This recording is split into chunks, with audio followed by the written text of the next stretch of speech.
Hello ma'am, नमस्कार आणि तुमचं खूप खूप स्वागत आहे at Filmfare awards Marathi 2025. Thank you. खूप आभार आहेत तुमचे सगळ्यांचे. Thank you so much ma'am. तर तुम्हाला ना 2 प्रश्न विचारायतात ॲक्च्युली मला. तर पहिला प्रश्न हा आहे की शूटिंगच्या एक असं संपूर्ण मोठ्या दिवसानंतर तुमचे जे पाय डेफिनेटली थकून जात असतील, तर तुम्हाला काय आवडतं? एक फूट मसाज तुम्हाला आवडेल की फक्त पाय गरम पाण्यात बुडवून असे ठेवून द्यायचे? काय आवडेल तुम्हाला? मला सांगतो ज्याने बरं वाटेल ते आवडेल मला. आणि कारण काय, मी पाय थकले तरी मन नसते ना थकलेलं. अगदी बरोबर. आणि आय एम शुअर की म्हणजे you are so young, like you feel so young right now. So then I can imagine की तुमचं मन आय डोंट थिंक कधीच म्हणूनच या वयामध्ये काम केलं जातंय ना. सगळ्यांचं प्रेम आणि सगळ्यांचं एवढा उत्साह म्हणूनच असतो ना, नाही तर कसं असं. 100%.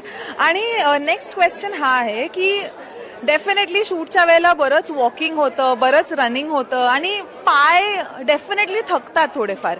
तर तुमचं एक ते सोल्युशन काय असतं की कशाने तुमच्या पायाला सगळ्यात जास्त आराम मिळतो?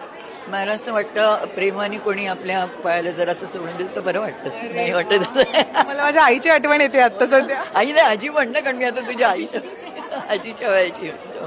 वेल, थँक्यू सो मच आणि खूप छान वाटलं तुमच्याशी बोलून. थँक्यू. थँक्यू.